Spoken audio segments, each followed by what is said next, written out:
15절에서 20절 말씀을 선포하겠습니다. 또 이르시되 너희는 온 천하에 다니며 만민에게 복음을 전파하라. 믿고 세례를 받은 사람은 구원을 얻을 것이요 믿지 않는 사람은 정죄를 받으리라. 믿는 자들에게는 이런 표적이 따르리니 곧 그들이 내 이름으로 귀신을 쫓아내며 새 방언을 말하며 뱀을 집어 얼리며 무슨 독을 마실지라도 해를 받지 아니하며 병든 사람에게 손을 얹은즉 나으리라 하시더라. 주 예수께서 말씀을 마치신 후에 하늘로 올려지사 하나님 우편에 앉으시니라. 제자들이 나가 두루 전파할세 주께서 함께 역사하사 그 따르는 표적으로 말씀을 확실히 증언하시니라. 아멘. 오늘은 특별히 1년에 한 번 있는 제자 졸업 예배입니다. 지금 예루살렘 졸업은 제가 14일한 그런 얘기를 했는데 사실은 17기입니다. 우리가 과거에는 예루살렘 제자반 1년, 안디옥 신학원 1년, 두란노 연구원 2년, 그래서 4년 동안의 교회 제자반을 했습니다. 그런 제자반 훈련을 통하여 목사님들이 3분, 또 해외 선교사로 1분, 또 전도사로 3분, 그 졸업생 중에는 세워져서 현재 사역 중에 있습니다. 또 교회 중직으로들 세워져 있고요. 이런 제자 훈련을 해오면서 오늘은 특별히 말씀을 새로운 도전이란 말씀으로 증거해 드리겠습니다. 우리가 대학을 졸업해도 세상으로 나가는 거죠. 그죠? 우리가 제자, 예수님 제자는 예수님의 부탁한 언약을 안고 인생의 새로운 도전이 돼야 됩니다. 그래서 오늘 특별히 말씀해 보면 예수님께서도 이 지상 사역을 육신으로 마치시고 육신의 사역을 마치시고 부활하시사 승천하시기 직전에 주셨던 메시지입니다. 그래서 이 말씀을 부활의 언약이라 이렇게 말씀도 하죠. 부활 후에 주신 말씀이기 때문에 그렇습니다. 이런 말씀들을 40일 동안 제자들을 감람산에서 훈련시키시고 이제 제자들이 보는 데 앞에서 하나님이신 증거로 하늘 보좌로 승천해 가셨습니다. 그리고 주님은 가시기 전에 분명히 내가 다시 온다 라고 말씀하셨습니다. 그래서 마라나타 찬양도 하죠. 다시 오실 주님을 기다리면서 주님이 오시면 세상은 다 끝나고 이제 예수를 믿는 사랑하는 성도들을 이제 천국 하나님의 나라로 영원한 천상의 나라로 인도하십니다. 이 세상에 있어야 될 이유가 없는 거죠. 영원한 하나님의 나라로 이제 하나님이 인도하시는 것입니다. 주님이 부활 후 제자들에게 말씀하시기를 15절에 너희는 온 천하에 다니며 만민에게 복음을 전파하라고 그랬습니다. 그 말은 누구를 구별하라는 말씀이 없습니다. 사람의 수준은 자기 마음에 맞는 사람만 고를 수 있겠지만 하나님은 말씀하시기를 모든 나라 온 천하에 다니면서 만민에게 모든 자에게 복음을 전파하라. 하나님의 말씀은 그대로 되는 줄 믿습니다. 이 말씀 속에서는 온 나라 모든 것을 가도 하나님의 복음을 받을 사람이 있다는 것을 저는 확신합니다. 그것이 내 인생의 증거문서입니다. 가는 곳마다 나의 언어와 상관없이 하나님의 제자들은 그 현장에 있더라고요. 자, 하나님의 말씀이 뭐라고 그랬습니까? 만민에게 복음을 믿고, 첫째, 믿음이 중요합니다. 믿는 자들이 세례를 받는 사람은 구원을 얻을 것이요. 과거에는 학습 세례도 있었습니다. 그러나 성경에는 학습 세례가 없습니다. 그래서 저희 교단은 학습 세례를 없애고 바로 세례로 들어갑니다. 그러면 세례를 받을 수 있는 기간은 얼마나 할 것이냐? 과거에는 약 학습 세례 6개월 아니면 1년 또 세례 한 6개월 아니면 1년 교회를 지속적으로 다닌 사람에게 세례를 줘야 된다, 이렇게 했습니다. 그러나 지금 우리 아름다운 교회는 그 믿음을 인간으로서 어떤 수치를 볼 수가 없어요. 그럼 뭐가 중요한가? 나는 예수 그리스도를 믿으니까 세례를 받기를 원합니다 한다고 하면 바로 1시간 내에도 세례를 줄 수가 있습니다. 여러분 군대 가면 또 이렇게 딱 모아놓고 예수 믿는 사람 나오세요. 그래서 세례를 쫙 두죠. 그래서 우리 아름다운 교회도 이제 예수 그리스도를 진실로 목사에 선포된 성경에 있는 말씀을 믿기로 작정을 하면 바로 세례 받을 수 있는 자격이 된다고 저는 그렇게 믿습니다. 왜냐? 내가 하는 것이 아니고 나머지는 하나님이 하시는 겁니다. 그 마음을, 그 심령을 다스리는, 주장해 주시는 주께서 역사하신다, 그렇게 저는 믿습니다. 그래서 모든 복음을 전파하라. 믿고 세례를 받은 사람은 구원을 얻을 것이요. 믿으면 구원을 받는 겁니다. 믿을 때. 자, 그리고 믿지 않는 사람은 뭘 받으리라? 정죄를 받으리라. 믿지 않는 사람은 지옥의 배경 속에서 고통을 받다가 지옥으로 가니 그 자체가 정죄받는 것입니다. 믿는 자들에게는 이런 표적이 따르리니, 그건 무슨 표적이 따라온다. 진실로 믿는 자들은 표적이 따라옵니다.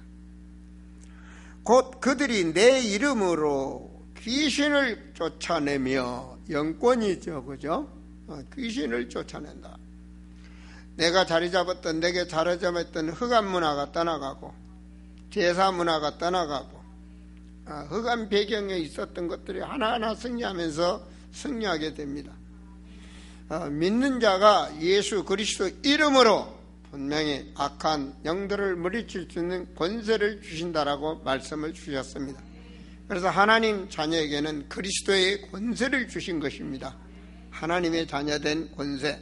그리고 새 방언을 말하며, 이 새 방언이 신학적으로 여러 가지 말들이 있습니다.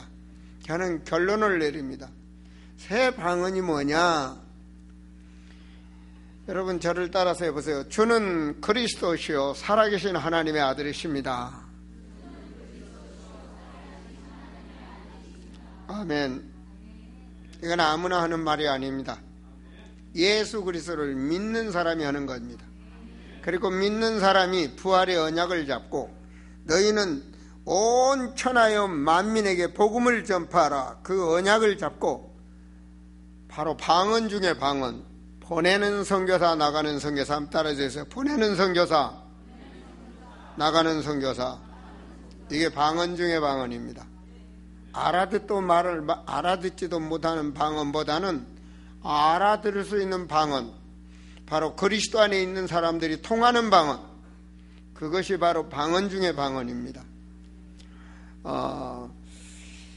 물론 뭐 이런 영적인 깊이를 깨닫기 전에는 난다라 바바 샤라칸칸 뭐 이런 방언 저도 많이 했습니다. 나도 느닷없이 혀가 꼬부라지고 그런 방언을 많이 했어요. 지금도 많은 사람들이 합니다. 그것도 영의 방언은 될 수 있습니다. 그러나 방언 중에 방언은 그리스도입니다. 그리스도가 선포되면 귀신이 떠나갑니다. 그리스도가 선포되면 죄와 사망의 법에서 해방을 받습니다. 그리스도를 믿을 때 역사가 일어납니다. 그리고 주님과 동행할 수 있는 것, 내가 보내는 선교사의 사명으로, 나가는 선교사의 사명으로, 그 사명 안에 있을 때 하늘 보좌의 문이 열리고 천군 천사가 동원되고 성령께서 충만하게 역사하는 바로 방언 중의 방언. 또한 말씀이 있습니다.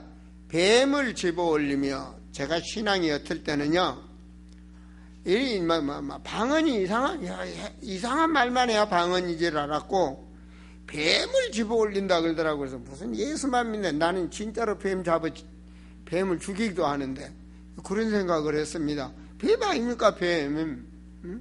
근데 영적으로 성장하면 이 뱀은 그런 그 뱀탕이나 하는 그런 뱀이 아니고, 코브라 같은 그런 뱀을 말하는 것이 아니고, 뱀이라는 것은 바로 계시록 12장에 보면은 이 뱀은 사탄이요 마귀다 그런 겁니다. 그래서 영적인 말을 말하는 것입니다. 뱀을 집어올며 무슨 독을 마실지라도. 그래서 저는 물론 뭐 하나님이 전능하시니까 뭐든지 하실 수 있지만 어떤 부흥사가 그러더라고요. 저녁에 이 사람이 죽으려고 독약을 먹었는데, 독약을 먹은 거예요. 자살을 내고 딱 먹었는데 이렇게 새벽이 됐는데 그런 모든 음식이 소화돼서 소화가 되는, 새벽이 되면 다 소화되는 건데 자기는 그 독약이 소화가 안 돼가지고 안 녹아가지고 병원으로 싣고 갔는데 병원에 가서 탁 하는데 약이 조금도 안 녹고 12알이 툭툭툭툭툭 튀어나왔다. 할렐루야 박수치라 이렇게 막 간증하니까 막 성도들이 좋아하고 할렐루야 하나님은 능력이시다 할 수 있다 막 그러더라고요. 그런 약장사 같은 그것이 그때는 다른 줄 알았는데 지금 신앙이 성장하고 보니까 그냥 약장사 수준이더라고요. 여러분은 그런 신앙이 되지 말길 바랍니다. 성경을 모르면 그렇게 하는 겁니다. 이 독이란 무슨 독이냐? 사탄 마귀가, 뱀이 독을 중에 사탄 마귀가 신앙을 떨어지도록 만드는 겁니다. 시험 들게 만들고 유혹을 하고 낙심하게 만들고, 이게 독 중의 독입니다. 여러분이 시험 들고 낙심해서 예수를 안 믿으면 영원한 지옥불로 갑니다. 독 중의 독입니다. 아시겠습니까? 그런 시험이 들 말, 상처받은 말, 모든 말을 그리스도의 사랑으로 이기는 겁니다. 무슨 독을 마실지라도, 어떠한 시험이 올지라도, 어떠한 어려움이 올지라도 시험 들지 않고 승리하는 겁니다. 그 말입니다. 무슨 독을 마실지라도 해를 받지 아니한다. 전혀 상관이 없어요. 요셉처럼, 다윗처럼 여러분 승리하시기를 축원드립니다. 그리고 병든 사람에게 손을 얹은 즉 나으리라. 할렐루야. 영적으로 치유, 육신 치유, 정신 치유. 하나님은 치유의 하나님이십니다. 그래서 하나님께서는 연약한 자를 강건케 하며 병든 자를 치유하며 더러운 귀신을 물리치는 권능을 주시니라고 마태복음 10장 1절에도 말씀하셨죠. 바로 하나님은 이 시간도 우리를 치유시켜 줍니다. 과거에 우상문화 속에 있는 나를 영적 치유를 해서 이제는 그런 귀신한테 절하지 않습니다. 이제는 돼지머리 놓고 고사 안 지냅니다. 그런 수준이 아닙니다. 이제 왜 그럴까요? 내가 치유받았기 때문에. 엊그제 어떤 집에 가니까 음식점에 가는데 말이에요, 사람들이 잘 생겼더라고요. 사장님도 다 부부가 보니까 다 괜찮아. 그런데 주방 딱 앞에 부적을 붙여놨더니, 그래서 제가 우리 부목사한테 그렇습니다. 하나님을 모르면 저런 수준이다. 골로새서 2장 8절의 수준 말입니다. 어리석은 수준. 그 흑암 문화라는 것이 그렇게 무서운 겁니다. 자리 잡게 되면. 만약에 오늘 예배 드린 분 중에 사고 나지 않도록, 그래 이거라도, 제가 태국에 가면요 부적이 엄청나게 차에다 달고 다닙니다. 왜 이렇게 달고 다니는지 안전하라고 달고 다닙니다. 오늘 예배 드리신 분 중에 혹시 신앙이 연약을 해서 사고 날까봐 트렁크 속에다가 실타래, 푸고타래 달고 다니신 분이 있으시면 냄새나니까 오늘 저녁에 뜯어서 푸고고 끓여 잡수시고 예수님 이름으로 기도하세요. 지켜주실 줄 믿습니다. 아시겠습니까? 하나님께서 말씀을 주시고 하나님이시기 때문에 모든 사람이 본 데서 승천해 가셨어요. 하나님이시기 때문에 부활을 보여주신 것입니다. 승천을 보여주신 것입니다. 하늘나라가 있다는 걸 보여주신 것입니다. 그리고 지금도 역사하고 계셔. 나는 그런 사실을 전혀 안 믿었어요. 근데 귀신 들린 자한테 사역을 해보니까 귀신이 떠나더라고요. 주님이 나와 함께하고 계시는 거예요. 살아계시는 거예요. 사랑하는 성도들이요, 저는 20절의 말씀을 참 좋아합니다. 이런 일들은 지금도 계속 일어날 것이고 일본 선교 가서도 특히 파키스탄 선교 가서도 많은 일들이 나타날 것입니다. 아마 마리아 선교사가 파키스탄 선교길에 이번에 많은 걸 체험하게 볼 것입니다. 아마.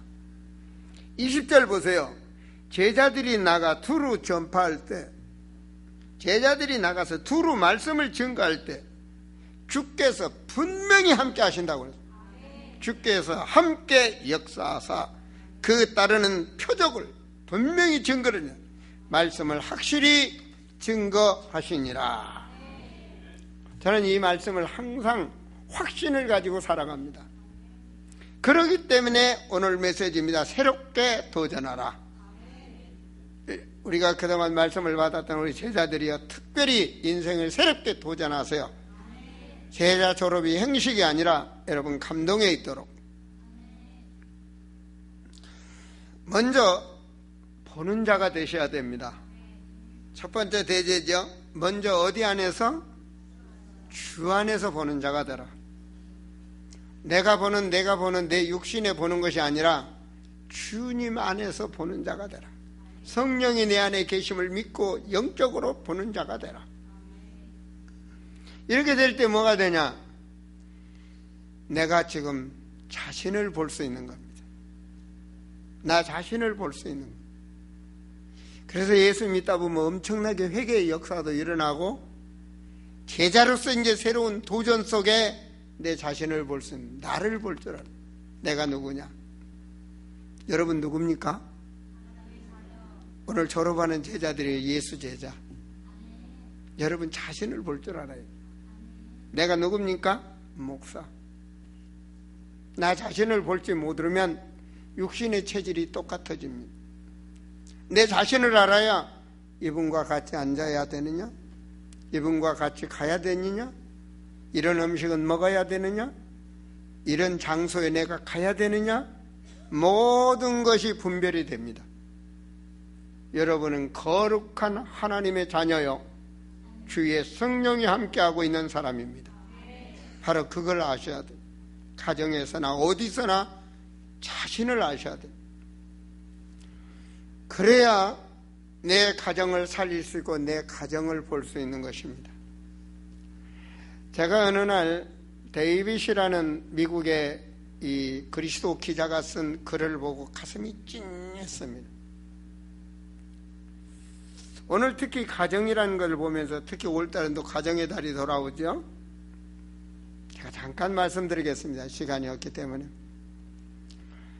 아름다운 이 가정이었는데 자녀를 낳고 살면서 세상에 복잡하게 살면서 아내는 믿음이 좋은 사람이었습니다. 그러나 남편은 믿음이 없는 사람이에요. 맨날 술 먹고 토요일 날이면 더욱더 술 먹고 노는 날이니까 쉬는 날이니까 토요일 날 저녁에 술 먹고 그리고 주일 날 가정에 문제가 오고 예배를 예배 주일날 가는 걸 부인 교회 가는 걸 방해하고 여러 가지로 가정에 갈등이 생긴 겁니다. 그러다 보니까 서로 소홀해지고 그런 가정 속에서 세월이 흘러가다가 자녀들도 있지만 재정은 어느 정도 재산은 있지만 이혼이란 단어가 왔습니다. 그래서 남자가 부인한테 당신 지분을 줄 테니 이혼을 하자 이런 겁니다. 재산에 당신 지분을 줄 테니 이혼을 하자. 부인이 하는 말입니다. 나는 당신이 주겠다는 재산도 원하지 않는다. 내가 원하는 것만 해준다면, 받아준다면 나는 당신을 이혼해 주겠다. 그러니까 남자가 가만히 보니까 재산도 안 뺏기고 좋을 것 같아. 뭐냐 그런 거야. 당신 나 처음에 결혼했을 때 신혼 때 저 방에서부터 출근할 때 나를 늘 손잡고 당신 신발 신을 때까지 갖고 거기서 나를 안아줬지 않느냐. 그걸 해달라. 2달 동안 해달라 그랬어요. 2달 동안. 그러면 나는 2달 후에는 깨끗이 모든 걸 다 포기하고 내가 이혼해 주겠다. 자녀 모든 것도 내가 다 포기하겠다. 그렇게 부인이 말을 했답니다. 남편이 가만히 생각하니까 손해날 일이 아니거든요. 그렇게 하겠다 그러는 거예요. 그동안 뭐 이렇게 별거 하다시피 살았으니까 손도 안 잡았고, 언제 같은 결혼 초기에 그런 건 다 사라져서 남남처럼 살았는데 참 쑥스럽게 손을 딱 잡고 그때처럼 해야 되니까 2달 동안 딱 잡고 신발장까지 가서 신고 나갈 때 딱 안아주고 여보 사랑해 그러고 이제 나간 거예요. 엄청 쑥스러운 거예요. 2번째 날도 그렇게 했는데 조금 덜 쑥스러워하더라고요. 3번째 날도. 근데 어느 날 아들, 딸이 뒤에서, 어린애들이 뒤에서 우리 아빠 최고. 아침에 박수를 치더라고요. 어쨌든 그렇게 늘 반복이 됐어요. 그러는 순간에 말이에요. 서로 피부도 와닿고 서로 해보다 보니까 뭔가 이 사람에게도 조금씩 변화가 됐어요. 변화된 순간에 그날이 2달이 안 됐지만 부인의 생일날이 됐답니다. 그래서 새로운 고백을 하려고, 남자가 새로운 고백을 하려고 꽃을 딱 사가지고 가정에 들어왔을 때 아내가 없었습니다. 아내가 없는데, 그래서 나중에 연락 온 것은 바로 아내가 죽어서 하얀 보자기에, 십자가 보자기에 누워있는 것을 교회로부터 연락을 받고 가니까 그렇게 했더랍니다. 소중한 아내를 발견했을 때는 이미 그 아내는 이 세상을 떠난 겁니다. 그리고 그 아내로부터 목사님에게 남겼던 편지를 받았습니다. 나는 사는 날 동안 당신을 사랑을 했고, 그리고 다시 저 천국에서 당신이 예수를 믿고 나를 만나기를 바란다. 나는 그거를 보면서 참 찡하더라고요. 끝까지 보고만 해서 모든 것을 포기하면서 살았던 그 시한부 인생, 시한부 인생을 살면서도 끝까지 남편을 사랑을 하고 마지막까지 복음을 전했던 그 가정, 그 아내. 여러분은 혹시 가정에 소홀하고 계시지 않습니까? 여러분이 바쁘다는 이유로, 삶에 고달프를 나는 이유로 너무나 소중한 것을 잃어버릴 수가 있습니다. 참으로 자신이 하나님의 자녀라면, 자신의 정체성을 발견한 제자라면, 나를 통한 또 누군가를 하나님은 사랑하라고 하고 계시는 것입니다. 내 가정을 살릴 수 있는 그리스도인, 그리고 나아가서는 주님의 그 십자가 사랑으로 내 이웃을 바라보고, 그리고 민족을 바라보고 열방을 바라볼 수 있는 그런 그릇이 되어졌을 때 세계화의 하나님은 바로 우리를 대표적으로 쓰실 수 있는 것입니다. 바로 엘리야처럼, 엘리샤처럼, 다윗처럼, 바울처럼 그렇게 대표적으로 쓰실 수가 있는 것입니다. 사랑하는 성도들이여, 교회를라도 제자는 다릅니다. 물론 은혜도 받아야 됩니다. 그러나 중직이라면 혹시 오늘도 정말 목마른 사슴처럼 갈급해서 주님을 찾는 새로운 영혼은 없는지, 그 영혼 옆에 내 눈길 하나가 그 영혼이 교회에 자리 잡을 수 있다는 것을 잊지 마세요. 만약에 말입니다, 한쪽 의자에 권사님들끼리만 딱 앉고 한쪽 의자에 장로님, 한쪽 의자는 안수 집사님만 몽땅 떨어져 앉아서 얘기하고 예배드린다면 교회의 새로운 분은 앉을 자리가 없게 됩니다. 그것이 보이지 않는, 요즘 용어로 많이 쓰는 왕따가 되는 것입니다. 우리 아름다운 교회만은 참으로 더 넓이 살피셔서 나의 미소가, 나의 조그마한 헌신이 바로 교회를 살리는 역사가 일어난다는 것을 잊지 마세요. 잊지 마시기 바랍니다. 따뜻한 말 한마디가, 따뜻한 그 손을 내미는 그 손을 잡는 그 사랑이 가정을 살리고 교회를 살리고 사회를 살리는 역사가 일어난 것입니다. 바로 나를 먼저 주 안에서 보는 자가 되시고, 또한 그렇게 되어질 때 오직 성령께서 내게 역사하시는 것을 깨닫게 됩니다. 성령은 말이에요, 말씀을 가진 자에게 역사하는 것입니다. 그래서 저는 오늘 말씀이 어떤 말씀이냐, 여러분, 새로운 방언입니다. 새로운 방언. 제자를 돌아보면서 새로운 도전 말입니다. 저는 목사가 되면서 내게 있는 방언은 세계복음화입니다. 세계복음화. 방언 중에 방언입니다. 세계복음화. 예수를 증거하는 세계복음화. 그래서 그 안에서 세계복음화를 하다 보니 하나님은 이렇게 만남의 축복을 주셨고, 만남의 축복을 통하여 보내는 선교사, 나가는 선교사, 생산적인 공동체로 이루어진 것입니다. 우리 아름다운 교회는 천국 가는 그날까지 보내는 선교사로, 나가는 선교사로 그 정체성을 잊지 마시기를 그리스도 이름으로 축원드립니다.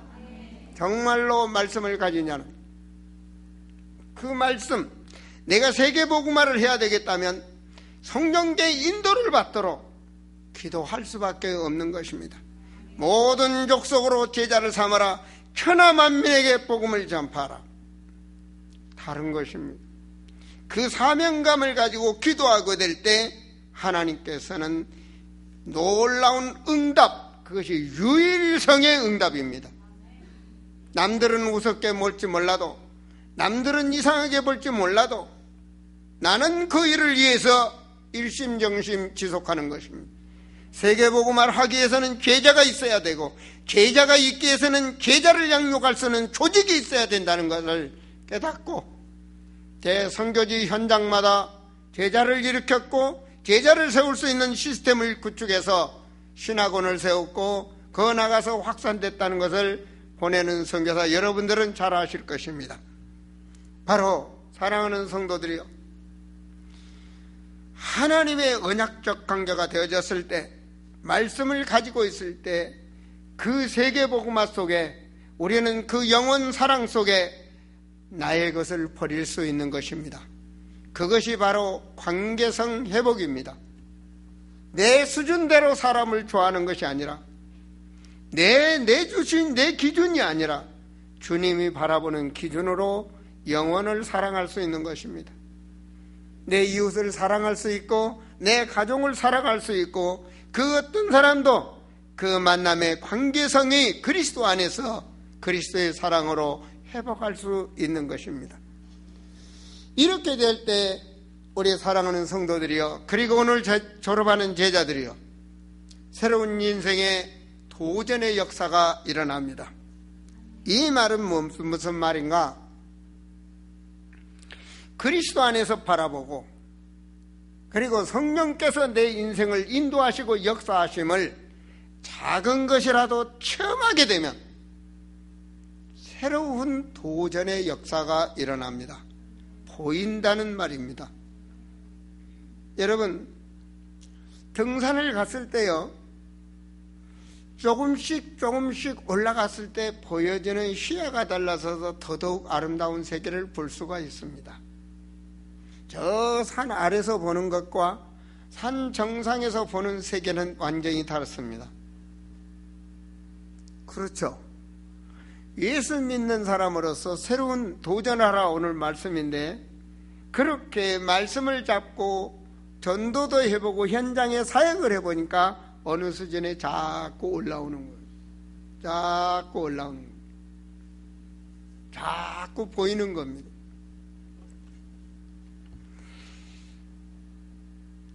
사도행전 19장 21절에 보면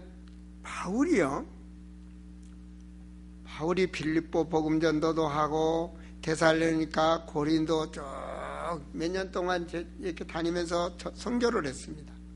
그리고 에베소에서 제자 양육을 하면서 2년 동안의 제자들을 소아시아까지 파송하고 이런 많은 체험을 했습니다. 그 다음에 확신이 왔어요. 그 다음에 보이는 겁니다. 이제 세계가 보이는 겁니다. 내가 로마도 가야 되리라. 이 엄청난 고백을 합니다. 그 어떤 길이든 괜찮다. 그건 뭐로 갑니까? 제수로 갑니다. 제수 사형 선고 받는 길로 갑니다. 그 길은 제수로 가지만 바울의 믿음은 성령이 함께하고 있는 것입니다. 풍랑 가운데서 주님은 바울에게 말했습니다. 두려워 말라. 내가 가이사 앞에 서야 하리라. 그 주님은 이 시간도 여러분과 함께하고 있고 나와 함께하고 있다는 것을 잊지 마세요. 잊지 마세요. 도전, 새로운 비전을 제자들은 가지라. 여러분, 인생의 말이에요. 제자만 1년 동안 공부하면서 많은 것을 깨달았어요. 우리 유정란 사모가 예루살렘반을 맡겼습니다. 제가 그거는 누구보다도 교수로서 이거다고 저는 생각을 합니다. 왜냐? 20몇 년 동안 한 주도 쉼없이 현장의 말씀 활동을, 그 말은 말씀을 잡고 현장의 말씀 운동을 비가 오나 눈이 오나 해온 사람은 내가 아직까지 만나본 적이 없습니다. 여러분도 공인할 것입니다. 아마 그런 제자가 제자 훈련을 시키는 게 맞습니다. 지금은 그 현장을 띈 그 모든 것을 제가 다 일림해서 본인이 말씀을 만들고 본인이 말씀을 합니다. 그래서 우리 예루살렘 제자반은 자부할 수 있습니다.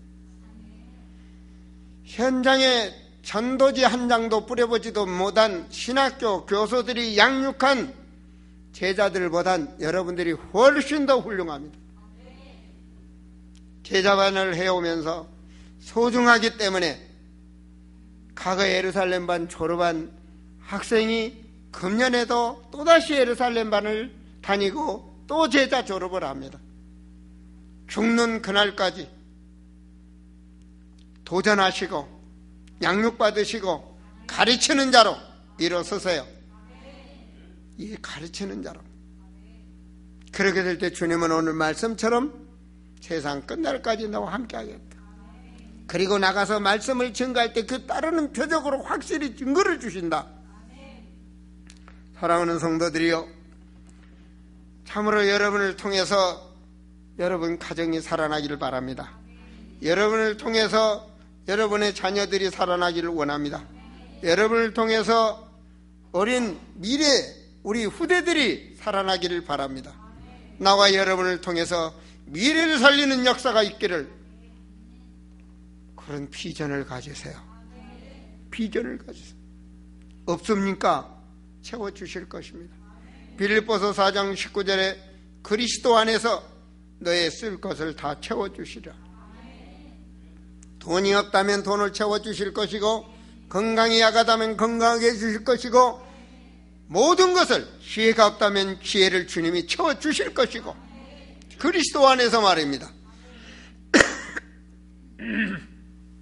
사랑하는 성도들이여, 말씀을 마치려 합니다.